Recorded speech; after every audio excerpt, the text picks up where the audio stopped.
Бетте сөз. Тоқтат. Қымбатты қаламгер қауым, мен бір-ақ минутке сөз сұраған себебім, мен айтқыштар ауылынан емес, жазғыштар ауылынан едім. Менің бүкіл қаламгерлік тағдырым, менің бүкіл қаламгерлік еңбегім осы жазушылар одағының үйінен басталған. Жазушылар одағының үйінен шешім тапқан еді. Мен осы отырған екі азаматқа үлкен рахмет айтқым келеді. Біреуі мына отырған Әлібек Асқаров, екіншісі Нұрлан Оразалин. Өйткені мен сіздердің алдарыңызға тарихтың исін, қазір айтқандай шаңырақтан шығады тарих исі деп, мен өзім арқылы тарихтың исін сездіруге ғана келдім. Ақыл айтуға, басқадай ұсыныс айтуға келген жоқпын. Өйткені мен осынша 30 жылдан артық еңбек етіп, тісім түскенше, терім мен қаным төгілгенге дейін әдебиетке тек қана жаңағы тұтқындағы ой тұрғысында ғана келген адам едім. Көпшілігіңіз мені танымауларыңызда заңды, көпшіліктеріңізді орталарыңыздан ығыстыруға оған жағдай бар. Өйткені мен сұғынып, осы мәселеге кірген жоқпын. Мен тек ой тұтқынында жүрген, жеке жүрген қайраткер, қалам қайраткері едім. Сол қаламгерлік қайраткерлігімді бағалаған, өте қиын су үстінде тұрған, шықпай тұрған еңбегімді мен осы Әлібек Асқаровтың көмегімен шығарған едім. Ол еңбек әдебиет өздеріңіз білесіздер. Бұл бір күннің жұмысы емес, бұл бір жеке кісінің мүддесі емес. Ол үлкен ел халық тағдырының мәселесі болғандықтан, оған өзін бағыштаған адам өзінің айқын мақсатын сезінеді. Мен өзім туралы айтып тұрмын. Сондықтан мен қазақ елінің көгінің айы мен күні емес, анау сайының кішкентай тасы болып, еліме қызмет етсем дегеннен басқа мүдде болған жоқ едім менде.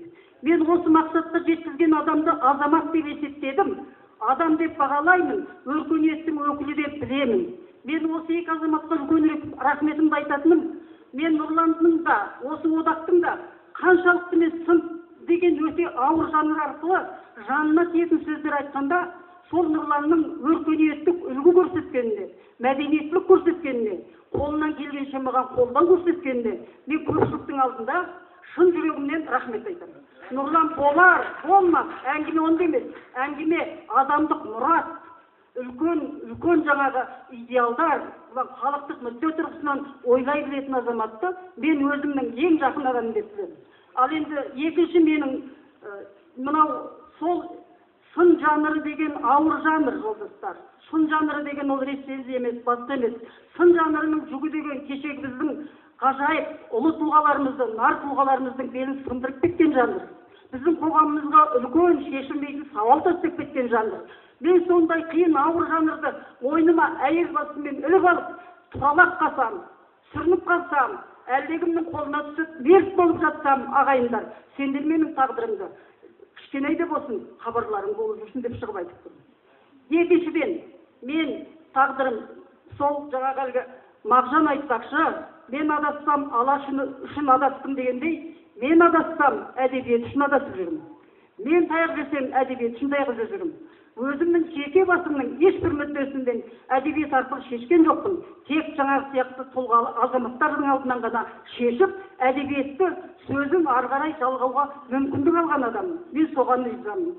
Ал енді екінші менің тарихисі шығатын себебі, анау тұлғалы қазір бәріміз ту етіп жүрген, жалау етіп жүрген Міржақып не деп еді? Міржақып: мен біткен ойпаң жерге аласа қаш, жемеймін, демеймін, жемісін көп тамаша қаш. Жалғыз жалқа, жаңқам қалғанша мен сенікі, жарасам терегіңе жарас алаш деді ғой. Сол ұлы Міржақып. Мен сол жалғыз жаңқам қалғанша, жалғыз жаңағы барлық жеке мүддемнің барлығын соған тәрк етіп, соған тәуекел жасап, соған соңғы мүмкіндігім жеткенше қызмет етейін дегеннен басқа менде бөтен ниет жоқ. Бірақ ол жолдан мен өзімнің армансыз ойымды айтқызған трибунаға, ойымды жеткізген кітапқа айналдырған азаматтарды мен өте жоғары біздің еліміздің азаматы деп бағалаймын.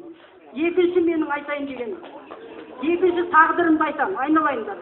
Бір ғана емес. Мен сіздердің алдарыңызға сөйлеп жүрген адам емеспін ғой, сөзді мен сұрап жүрген адам емеспін. Мен тек мүмкіндік берсеңіздер менің ойымды жеткізуге, жай қатардағы қаламгер ретінде менің еңбек етуге, сіздер сәл маған жағдай жасасаңыздар, маған одан үлкен нәрсе керек емес.